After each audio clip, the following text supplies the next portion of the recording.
بالله من الشيطان الرجيم بسم الله الرحمن الرحيم أولئك كالأنعام بل هم أضل صدق الله العظيم وصدق رسوله النبي الأمين. محترم ذمہ داران جماعت اور رفقائے تحریک مرد و خواتین، السلام علیکم ورحمۃ اللہ وبرکاتہ. ابھی آپ کے سامنے یہ جو مذاکرہ چل رہا تھا ایک بہت ہی سنجیدہ موضوع ہے، اور اس سے غفلت برتنے کے سبب آپ کا اور میرا تحریک سے جسمانی تعلق زندگی بھر کا بھی رہے. اگر آج جو باتیں اب تک آپ کے سامنے آئی ہیں، اگر ہم نے اس کی روح کو نہیں سمجھا ہے تو یہ جسمانی تعلق ہمارے لیے بہت زیادہ دونوں جہاں کا فائدہ نہیں دے سکتا. جو امین احسن اصلاحی صاحب کی کتاب تزکیہ نفس اور اس کے اندر سے آفات علم کی اہمیت اور علم کے چھوٹ جانے کا ڈر اور جو بیماریاں انسان کو لاحق ہو سکتی ہیں اس سے کیسے آگاہ ہو، اس کے اوپر آپ نے مختلف پہلوؤں سے ہمارے سامنے باتیں رکھیں، اور الحمدللہ تمام چاروں شرکاء نے، 3 خواتین میں سے اور 1 مرد حضرات میں سے، انہوں نے اپنے دیے گئے وقت میں دیے گئے عنوان کا میں سمجھتا ہوں کہ حق ادا کرنے کی پوری کوشش کی، اور مجھے بہت زیادہ مزید نئی باتیں کہنی نہیں پڑیں گی. بس اس کے اوپر چونکہ یہ موضوع بہت اہم ہے، سمجھنا ہمارے لیے ضروری ہے، اور آپ کے سامنے بہت ساری اہم باتیں کم وقت میں لا دی گئی ہیں. مجھے نہیں معلوم ہے کہ کتنے لوگوں نے اس کو بڑی سنجیدگی کے ساتھ ایک کے بعد ایک فالو کرتے ہوئے سنا ہے، لیکن بہت ہی امپورٹنٹ باتیں قرآن و حدیث کے حوالے سے اس عالم دین نے، اس مفکر نے ہمارے سامنے اس کتاب میں پیش کی ہے، اور ہمارے شرکاء نے اس کا اچھا خاصا مطالعہ کرتے ہوئے اپنی سمجھ کے تحت کچھ نئی چیزیں بھی جوڑ کر ہمارے سامنے دیے گئے وقت میں رکھنے کی پوری کوشش کی. میں اس پر سے کچھ ایسی ہی سرسری طور پر باتیں آپ کے سامنے دہراتا چلوں تاکہ ہمارے پاس کچھ یاد دہانی ہو جائے. پہلی چیز جس پر گفتگو کی گئی وہ آفات علم ہے، جس پر قاسمہ شاہین صاحبہ نے ہمارے سامنے بہت اچھی باتیں رکھی ہیں. ایک ایڈیشنل بات اس کے اندر جو مولانا بھی ہمارے سامنے رکھے ہیں وہ یہ کہ جیسا آفتیں انسانوں کی جسم پر آتی ہیں، انسانوں کی پوری سماج پر آتی ہیں، پورے ماحول پر آفات آتی ہیں، آسمان سے آتی ہیں، زمین سے نکلتی ہیں، ڈیزاسٹرز نیچرل بھی ہوتے ہیں، مین میڈ بھی ہوتے ہیں. اسی طریقے سے کچھ ایسے آفات اور بیماریاں ہیں جو انسان کے علم اور معرفت کو چھین جاتی ہیں، ختم کر دیتی ہیں. اگر آدمی اس سے غفلت برتے، وہ کون سی چیزیں ہیں جو اس کے علم پر آفت کی طرح ابل پڑیں گے اور اس کے علم کو بھلا دیں گے. کیونکہ یہاں پر علم پہ مولانا نے اتنی تفصیل کے ساتھ گفتگو اس لیے کی، ایمان کا دوسرا نام علم ہے. حیثیت کے آئیڈینٹی سے ہماری یہ آئیڈینٹی ہمیں زیادہ محبوب ہے کہ ہم ایمان والے ہیں، تو ایمان کا دوسرا نام علم ہے. علم نہ چھوٹے، اس سے ہم کیسے بچیں، اس پر مولانا نے بحث کی. بہت ساری باتیں ہماری آئی ہیں. یہ مولانا نے کہا کہ اگر ہمارا مال کھو جاتا ہے یا ہمارے جسم جس کی ہمیں حفاظت ہم کرتے ہیں، مثال کے طور پہ کرونا آ گیا، کرونا وائرس پینڈیمک سچویشن میں ماسک لگانا ہے، دوریاں مینٹین کرنا ہے، لاک ڈاؤن کا سچویشن ہے، ابھی ویکسین بھی لینے کا مرحلہ آنے والا ہے. یہ چیزیں اپنے جسم کو بچا کر رکھنے کے لیے ہیں. اسی طریقے سے خزانے کو بچانے کے لیے ہم بینک میں چھپاتے ہیں، تجوریوں میں رکھتے ہیں، مہنگے تجوری میں کہاں پیسے رکھتے ہیں، مال رکھتے ہیں اس کی حفاظت کے لیے. مولانا کہتے ہیں اگر خزانہ کی حفاظت میں کچھ غلطی ہو جائے تو خزانہ چھوٹ جائے گا، پھر کما سکتے ہو. جسم کے حفاظت کرنے میں اگر کچھ کوتاہی ہو جائے تو اس کا نقصان تمہیں تو صرف اس دنیا تک ہوگا، لیکن اگر تمہارا علم چلے جائے گا، جو علم اور معرفت تم کو حاصل ہوئی اللہ کی توفیق سے، اگر یہ تم سے چھین جائے گی تو دنیا اور آخرت دونوں کا نقصان ہوگا. اسی لیے کہا گیا کہ تمہیں آفات علم سے آگاہ ہونا ہے اور اس پر غور و فکر کے ساتھ اپنے، جیسے دانت سے کوئی چیز کو پکڑنے کے لیے کہتے ہیں نا، زیادہ کانسنٹریٹ کر کے کسی چیز کو دانت سے پکڑنا ہے، ویسا آپ اپنے علم کو پکڑ کے رکھنا پڑے گا۔ اس کے اندر پہلی چیزیں بتائی گئی کہ غفلت اور بے پرواہی۔ غفلت اور بے پرواہی میں ہمارے سامنے محترم عائشہ صاحبہ نے بہت تفصیل سے اور بہت نئی چیزیں بھی، اور کما حقہ ہو جو یہاں پہ بیان کیا گیا اس کے وہ پورا آپ نے حق ادا کیا الحمدللہ۔ تو آسانی کے ساتھ، غفلت کے ساتھ جو چیز آ گئی ہے اس کا لحاظ نہ رکھتے ہوئے جتنا علم ہم کو ملا، یہ بہت بڑی چیز ہے، بہت بڑی چیز۔ یہ علم آپ کے اور ہمارے اس ملک کے صدر جمہوریہ یا پھر صدر کا، یہ مودی کو نہیں ہے، اگر ہوتا تو شاید وہ بدل جاتا۔ یہ معمولی چیز نہیں ہے، بڑے بڑے دانشوروں کو اللہ تعالیٰ نے توفیق نہیں دی، یہ علم ہم کو ملا ہے۔ تو یہ علم اور اس کی قدردانی کرتے ہوئے، اس سے غفلت نہ برتتے ہوئے، اس کی بار بار یاد دہانی، مختلف طریقے سے اس کو یاد دہانی، یاد کرنا۔ اور جیسا کہ حدیث میں آیا ہے، اللہ کے رسول صلی اللہ علیہ وسلم نے کہا کہ علم کے لیے بڑی آفت بھول جانا ہے۔ اللہ کے رسول کے الفاظ ہیں، بھول نہیں جانا ہے، جو علم ملا ہے اسے بار بار یاد کرنا ہے۔ یہاں بیٹھنے بعد صبح سے آپ نے کئی چیزوں کو سنا ہوگا، لیکن اس میں سے بہت ساری چیزیں آپ کو پرانی ہیں، لیکن کہنا اس لیے ضروری ہے، ماحول اس لیے بنایا جا رہا ہے تاکہ چیزیں یاد رہیں، یاد ہونی چاہیے۔ اللہ کے رسول صلی اللہ علیہ وسلم نے ایک حدیث میں ایسا بھی کہا کہ اس شخص کی مثال جس کے پاس قرآن کا علم ہو، اس شخص کی ہے جس کے پاس بندھنوں میں بندھے ہوئے اونٹ ہوں، اونٹ کو باندھے ہوئے رکھا ہو، اگر وہ ان کی دیکھ بھال کرتا ہے تو وہ محفوظ رہتے ہیں۔ اونٹ اگر وہ باؤنڈری اچھی بنا کے رکھتا ہے تو وہ محفوظ رہتے ہیں، اگر اس سے وہ ذرا بھی غافل ہو جاتا ہے تو وہ نکل جاتے ہیں۔ اونٹ کو کوئی ڈائریکشن نہیں ہوتا، جدھر اس کو سمجھ میں آتا ہے نکل جاتا ہے۔ اسی طریقے سے آپ کا قرآنی علم بھی آسانی کے ساتھ، جیسا اونٹ کھو جاتا ہے اس سے زیادہ تیزی کے ساتھ قرآن کا علم بھی تمہارے سینوں سے چلے جائے گا۔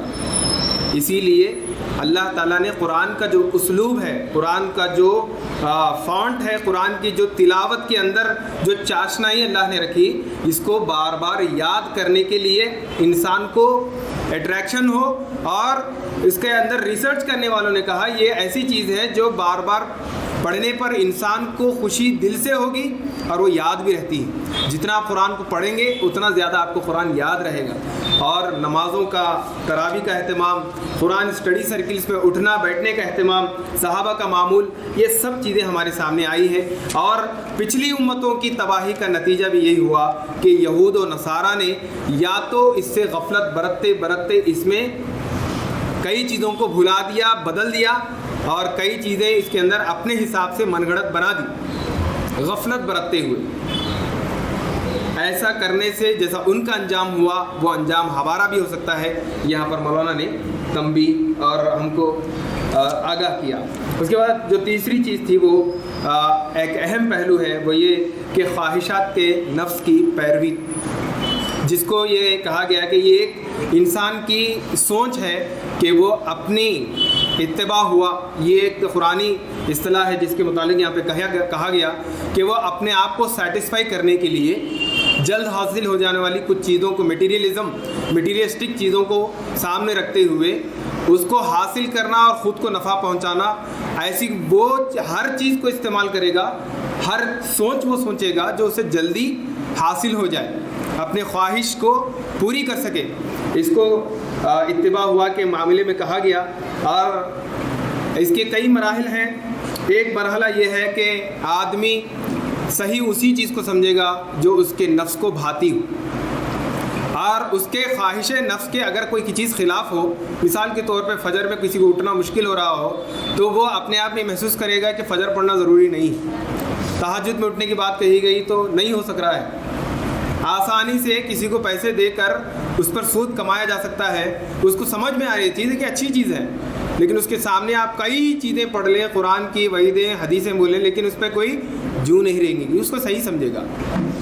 یا تو پہلا مرحلہ یہ ہے کہ وہ اس کو صحیح سمجھے گا جو اس کے نفس کہتا ہے، یا پھر دوسرا مرحلہ یہ ہو جائے گا کہ اس کو معروف کو اگر اس کے نفس کے خلاف اگر کوئی چیز جاتی ہے تو وہ اس کو منکر سمجھے گا. جو منکر ہے اگر اس کے نفس کے خواہش کے حساب سے چلے گا تو وہ معروف ہو جائے گا, یعنی صحیح غلط ہو جائے گا, غلط صحیح ہو جائے گا, نفس کا پجاری بن جائے گا. اگر آپ ایسے ہو جاتے ہیں, اگر آپ کو یہ بیماری لگ جاتی ہے تو آپ کو ڈرنے کی ضرورت ہے, گھبرانے کی ضرورت ہے. اگر انفرادی حیثیت سے ہے تو اصلاح کرنے کی ضرورت ہے. مجموعی طور پر اگر کسی کا معاملہ پوری ایک جماعت کا, قوم کا ایسا ہو جاتا ہے تو اللہ کے عذاب کا وہ سبب بنتا ہے. تو خواہشات نفس, اس کی بہت ساری تفصیل یہاں پر دی گئی ہے. ایک اور آیت کا حوالہ دیتے ہوئے بھی یہاں پر بات کہی گئی, اور اگر تم ان کی خواہشوں کی پیروی کرو گے بعد اس کے کہ تمہارے پاس العلم یعنی اللہ کا جو دیا گیا علم ہے, دا نالج یعنی وہ صحیح نالج, حق جو تمہارے پاس آ گیا ہے, اس کے بعد بھی اگر تم گمراہی دوسرے کسی آپشن کی طرف جاتے ہو تو اللہ کے مقابلے میں کوئی تمہارا کارساز اور بچانے والا نہیں پاؤ گے. سیدھا سیدھا اعلان ہے کہ اگر تم حقیقی علم سے اپنے آپ کو انفرادی طور پر یا اجتماعی طور پر اگر کوئی قوم اپنے آپ کو اللہ کے دیے ہوئے علم سے دور کرتی ہے تو اللہ کے عذاب کو دعوت دیتی ہے. اس کے بعد یہاں کمپیریزن کیا گیا کہ ایک تو العلم ہے جو اللہ کی طرف سے دیا ہوا ہے, اور ایک ہے کہ ہوا یعنی نفس کی خواہش, شہوت یا پھر اپنے خود کی جو اندر سے خواہشات انسان کو آتی ہیں. ان دونوں میں کمپیریزن کیا گیا کہ العلم وہ ہے جو انسان کو اونچائی کی طرف, اونچائی سے اونچائی کی طرف لے جاتا ہے, اور خواہشات نفس وہ ہے جو انسان کو پستی کے اندر سے اندر دبو دیتا ہے, یہاں تک کہ وہ ایک جانوروں سے بھی زیادہ گئے گزرا اور اس سے بھی نیچے سے نیچ گر جاتا ہے. تو اس سے کہا گیا کہ علم ہمیں جو اللہ کا دیا ہوا علم ہے, قرآن و حدیث کے ذریعے سے جو تعلیمات ہم کو ملی ہے, اس کا ہمیں بار بار مطالعہ کرتے رہنا ہے, اس پہ غور و فکر کرتے رہنا ہے, ہمارے علم میں اضافہ کرتے رہنا ہے. ویسا ہی جا کر ہم اپنی خواہشات کو دبا سکتے ہیں, خواہشات نفس پر قابو پا سکتے ہیں. یہی غلطی یہودیوں نے کی تھی, ان کا انجام کیا ہوا ہم نے دیکھا. قرآن کے باہر کئی جگہ ہم نے مطالعہ کیا, اس کے اوپر بھی ہماری توجہ دلائی گئی. اور جو آخری چیز جو ہمارے سامنے بات رکھی گئی وہ عدم احتساب کی ہے کہ انسان یہ سوچنا بھول جاتا ہے کہ حلال کیا ہے اور حرام کیا ہے, صحیح کیا ہے اور غلط کیا ہے. میرے آنکھوں کے سامنے صحیح کیا ہو رہا ہے اور غلط کیا ہو رہا ہے. کسی کے ساتھ اچھا ہو رہا ہے تو اس کو دیکھ کر خوش ہونا, کسی کے ساتھ برا ہو رہا ہے تو اس کو دیکھ کر ناراض ہونا, بے چین ہونا. اگر آدمی اس کو چھوڑ دے اور یہاں تک کہ مرحلہ آ جائے کہ وہ سامنے اپنی جس دنیا میں وہ رہتا ہے وہاں اگر برائی عام ہوتی ہوئی دکھتی ہی ہو تو بھی وہ اس پر کوئی توجہ نہیں دیتا, اگر اس پر سے اپنے آپ کو توجہ ہٹا دیتا ہے, معاشرے پر کوئی اپنے آپ کو ذمہ داری محسوس نہیں کرتا, اس سے دور رکھتا ہے, تو اس کا نتیجہ بھی اللہ کی وبا ہوتی.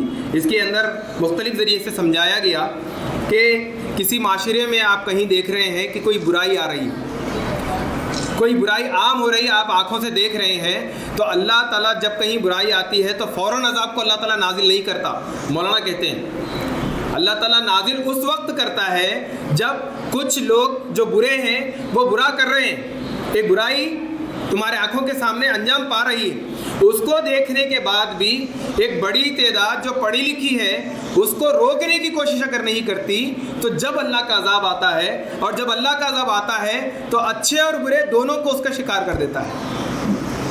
تو یہ بہت بڑی وجہ ہے جو ہمیں احتساب کی نگاہ سے, عبرت والی نگاہ سے دنیا کو دیکھنا چاہیے. اپنے آپ سے شروع کرنا چاہیے, خود اپنے آپ پر نگاہ بار بار ڈالتے رہیں کہ میرے پاس حلال اور حرام کی تمیز ہے یا نہیں, میں جو چیز جہاں سے کما رہا ہوں یہ حلال طریقے سے آ رہا ہے کہ نہیں آ رہا ہے, میری زبان حلال بول رہی ہے کہ حرام بول رہی ہے, میری نگاہ حلال دیکھ رہی ہے کہ حرام دیکھ رہی ہے, میرے کان حلال سن رہے ہیں کہ حرام سن رہے ہیں. اس کا ہم اپنی انفرادی حیثیت سے اس کا آغاز کرتے ہوئے معاشرے پر نظر ڈالیں.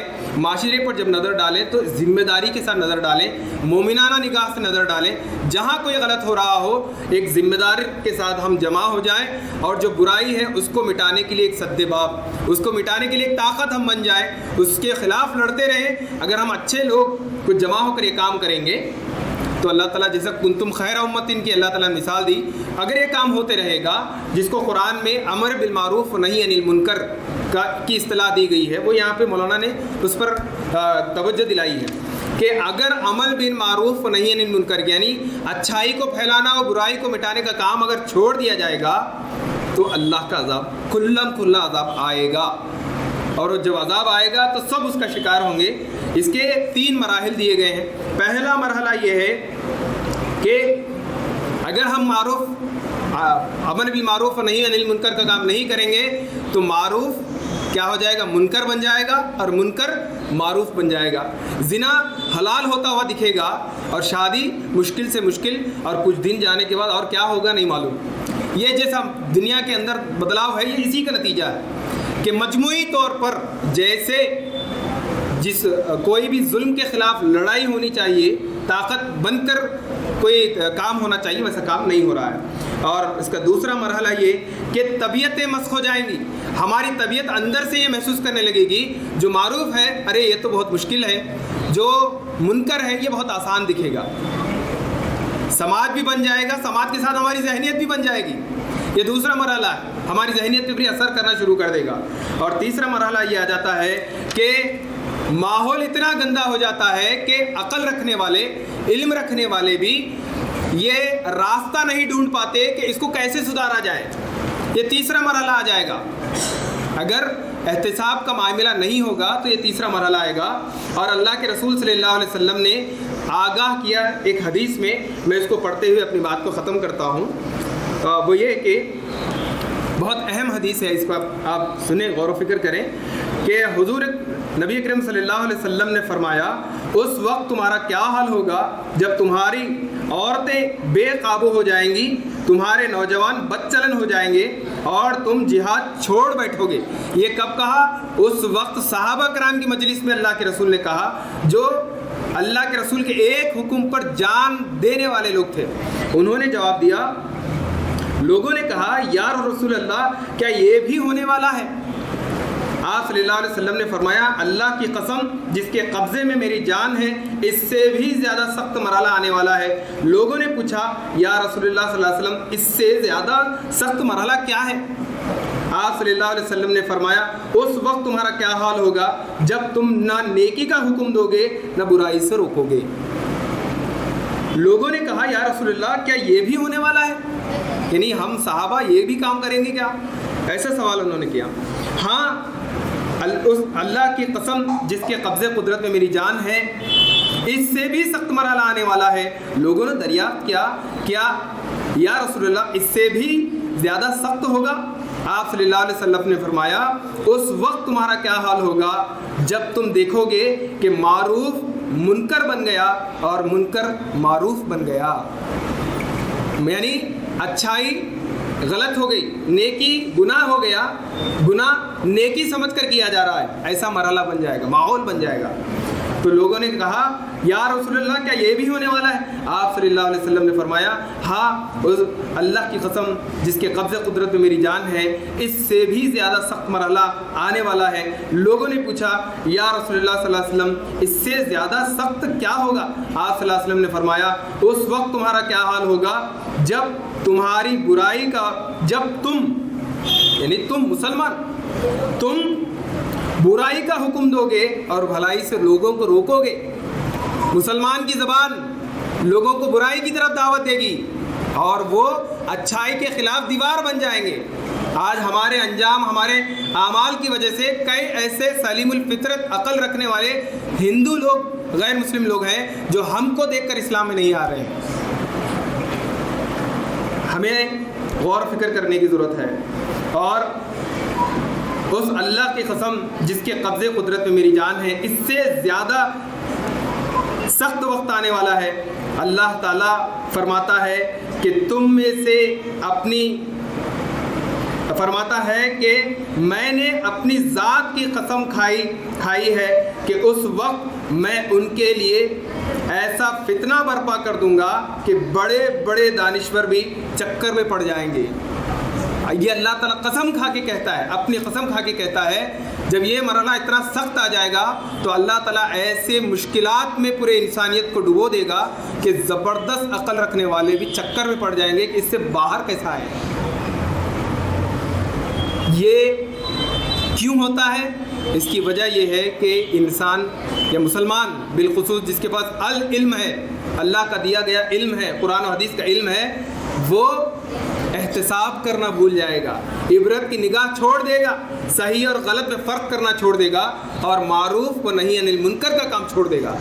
اس سے بھی سخت حدیث اور ایک آئی ہے کہ نبی کریم صلی اللہ علیہ وسلم نے ارشاد فرمایا کہ اس اللہ کی قسم جس کے قبضے قدرت میں میری جان ہے، یا تو تم نیکی کا حکم دو گے اور برائی سے روکو گے، یا یہ ہوگا کہ اللہ تم پر اپنی طرف سے ایک عذاب بھیجے گا، پھر تم اس کو پکارو گے لیکن وہ تمہاری نہیں سنے گا۔ تمہارا ایک ہی راستہ ہے، مشکلات سے اگر باہر آنا چاہتے ہو تو لوگوں کو نیکی کا حکم دو اور برائی سے روکو۔ اگر ایسا نہیں کرو گے تو اللہ تعالیٰ دیکھے گا اور ایک ایسا عذاب نازل کر دے گا جب تمہاری کوئی دعائیں قبول نہیں کی جائیں گی۔ حج کرو گے لاکھوں کی تعداد میں، لاکھوں کے ہاتھ اٹھیں گے، آنسو بہیں گے، لیکن کوئی دعا قبول نہیں ہوگی۔ یہ سوچنے کا مرحلہ ہے عزیز ساتھیوں۔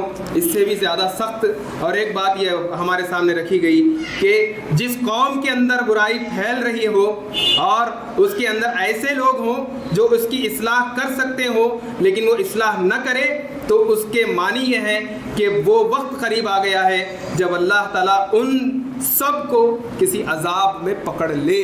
یہ حدیث ہے۔ اگر ہم کچھ بھی اصلاح کرنے کی صلاحیت سکت حاصل کر لیے ہیں یا کر سکتے ہیں، اس کی جستجو ہمارے اندر رہنا ضروری ہے۔ یہ تحریکی ماحول ہمارے لیے اسی کا یہی مقصد تحریک کا بھی ہے۔ اگر ہم اس کے اندر کامیاب نہیں ہوتے ہیں تو عزیز سامعین ہمارے لیے بہت مشکل مرحلہ آنے والا ہے۔ اسی کی طرف ہمارے سامنے اس کتاب میں مختلف پہلوؤں سے اور حوالے قرآن و حدیث اور سیرت کے حوالے سے بات کو مولانا نے سمجھانے کی کوشش کی۔ شرکا نے بھی مختلف انداز میں اپنے اپنے مطالعہ یہاں پر پیش کیا۔